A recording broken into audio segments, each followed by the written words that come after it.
नमस्कार. आरोग्य क्षेत्रामध्ये करिअर करू इच्छिणाऱ्या सगळ्यांसाठी एक जबरदस्त बातमी आहे. राष्ट्रीय आरोग्य अभियान म्हणजे आपल्या NHMने धुळे जिल्ह्यामध्ये वेगवेगळ्या पदांसाठी एक मोठी भरती जाहीर केली आहे. जर तुम्हाला वाटत असेल की आरोग्य सेवेत आपलं योगदान द्यावं, तर ही संधी खास तुमच्यासाठीच आहे. चला, तर मग या भरतीबद्दल सगळं काही अगदी सोप्या भाषेत समजून घेऊया. आज आपण काय काय पाहणार आहोत त्याची ही एक छोटीशी रूपरेषा.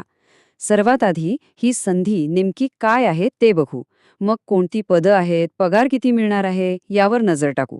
त्यानंतर सगळ्यात महत्त्वाचं म्हणजे अर्ज कसा करायचा याची संपूर्ण प्रक्रिया समजून घेऊ आणि शेवटी अर्ज करताना कोणत्या गोष्टी लक्षात ठेवायच्या आहेत तेही पाहू.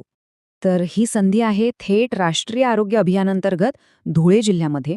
ही एक नवीन भरती आहे, पण कंत्राटी स्वरूपाची. ज्यांना लोकांच्या आरोग्यासाठी काम करून त्यांच्या आयुष्यात एक चांगला बदल घडवायचा आहे ना, त्यांच्यासाठी ही एक सुवर्ण संधी आहे असं म्हणायला हरकत नाही. आता एक गोष्ट सुरुवातीलाच स्पष्ट करणं खूप महत्त्वाचं आहे. ही जी सगळी पदं आहेत ती पूर्णपणे कंत्राटी पद्धतीची आहेत.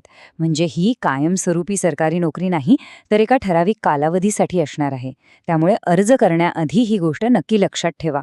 चला तर मग आता येऊया सगळ्यात महत्वाच्या भागाकडे. या भरतीमध्ये कोणकोणती पदं आहेत आणि त्यासाठी पगार काय आहे? आता तुम्हाला कळेल की तुमची शिक्षण आणि पात्रता कोणत्या पदासाठी अगदी परफेक्ट बसते. पहिलं आणि महत्त्वाचं पद आहे फार्मासिस्टचं. हे पद राष्ट्रीय बाल सुरक्षा कार्यक्रम म्हणजेच RBSK या योजनेअंतर्गत आहे. यात मुख्य काम काय असतं तर शाळांमधल्या मुलांची आरोग्य तपासणी करणं. यासाठी पात्रता आहे D-Farm आणि मानधन मिळणार आहे 17,000 रुपये प्रति महिना.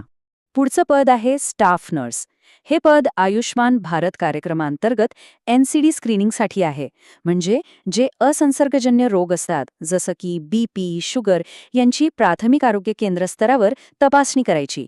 यासाठी GNM किंवा BSc नर्सिंग झालेलं असणं आवश्यक आहे आणि पगार आहे तब्बल 20,000 रुपये. आता ज्यांना मॅनेजमेंटमध्ये आवड आहे त्यांच्यासाठी प्रोग्राम मॅनेजर हे एक उत्तम पद आहे. यासाठी 3 जागा आहेत आणि तुमचं पोस्टिंग जिल्हा आरोग्य अधिकारी कार्यालयात असेल. पात्रता काय आहे तर कोणतीही मेडिकल डिग्री म्हणजे MBBS, BAMS आणि सोबत MPH. आणि यासाठी मानधन आहे 35,000 रुपये प्रति महिना. एवढंच नाही, या प्रमुख पदांशिवाय अजूनही बरीच पदं आहेत, जसं की psychiatric nurse, TB supervisor, budget and finance officer, counsellor. म्हणजे जवळपास प्रत्येक पात्रतेसाठी इथे संधी आहे. ओके, आता नीट लक्ष द्या. सगळ्यात महत्त्वाचा भाग, अर्ज करायचा कसा. ही प्रक्रिया व्यवस्थित समजून घ्या, कारण यात एक छोटीशी जरी चूक झाली तरी आपला अर्ज बाद होऊ शकतो.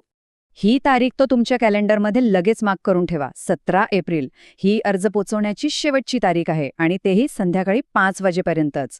आणि हो, सगळ्यात महत्त्वाची गोष्ट म्हणजे ही पूर्ण प्रक्रिया ऑफलाईन आहे, ऑनलाईन नाही. आता अर्जासाठी शुल्क किती आहे तर खुल्या प्रवर्गासाठी आहे 150 रुपये आणि राखीव प्रवर्गातील उमेदवारांसाठी आहे 100 रुपये.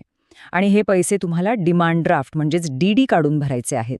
डिमांड ड्राफ्ट किंवा DD हे नाव ऐकून गोंधळून जाऊ नका. तुम्ही कोणत्याही राष्ट्रीयकृत बँकेत जाऊन हा DD काढू शकता. फक्त एक गोष्ट लक्षात ठेवा, DD काढताना तो district integrated health and family welfare society Dhule याच अचूक नावाने काढला आहे याची 2दा खात्री करा. तर प्रक्रिया एकदम सोपी आहे. अर्ज भरा, त्याला लागणारी सगळी कागदपत्र जोडा, योग्य रकमेचा DD काढा आणि हे सगळं एका पाकिटात घालून तुम्हाला स्वतः धुळ्याच्या जिल्हा रुग्णालयाच्या आवारात राष्ट्रीय आरोग्य अभियानाच्या ऑफिसमध्ये जाऊन जमा करायचंय. अर्ज करण्यापूर्वी काही महत्त्वाच्या अटी आणि नियम समजून घेणं खूप गरजेचं आहे. म्हणजे पुढे जाऊन कोणताही गोंधळ किंवा गैरसमज नको. काही गोष्टी लक्षात ठेवा. तुमची निवड झाल्यास तुमची नियुक्ती 29 जूनपर्यंत कंत्राटी असेल. जर तुम्हाला एकापेक्षा जास्त पदांसाठी अर्ज करायचा असेल तर प्रत्येक पदासाठी वेगळा अर्ज आणि वेगळा DD लागेल. ज्यांना कामाचा अनुभव आहे त्यांना इथे प्राधान्य दिलं जाणार आहे. आणि सगळ्यात महत्त्वाचं, ही भरती कंत्राटी असल्यामुळे तुम्ही नंतर कायम नोकरीसाठी कोणताही दावा करू शकणार नाही. चला, तर मग जाता जाता एकदा सगळ्या महत्त्वाच्या मुद्द्यांवर पुन्हा एकदा नजर टाकूया, म्हणजे तुमच्याकडून काही सुटणार नाही. लक्षात ठेवा, फार्मासिस्ट, स्टाफ नर्स आणि प्रोग्राम मॅनेजर यांसारखी चांगली पदं चांगल्या पगारासह उपलब्ध आहेत. आणि ही गोष्ट तर अजिबात विसरायची नाही. शेवटची तारीख आहे 17 एप्रिल. आणि अर्ज फक्त आणि फक्त ऑफलाईन पद्धतीनेच जमा करायचा आहे. ऑनलाईन काहीही करायचं नाही. अर्ज कुठे जमा करायचा? तर धुळे शहरातल्या साक्री रोडवर जे जिल्हा रुग्णालय आहे त्याच्याच कॅम्पसमध्ये. लक्षात ठेवा, अर्ज पोस्टाने किंवा कुरिअरने पाठवायचा नाहीये, स्वतः जाऊन द्यायचा आहे. तर या भरतीबद्दलची सगळी माहिती आता तुमच्याकडे आहे. आता फक्त विचार करायचा आहे की ही संधी तुमच्या करिअरला एक नवीन वळण देऊ शकते का? जर तुमचं उत्तर हो असेल तर अजिबात उशीर करू नका. सार्वजनिक आरोग्य क्षेत्रात आपलं योगदान देण्यासाठी ही एक खूप चांगली संधी आहे. तुम्हा सर्वांना खूप खूप शुभेच्छा.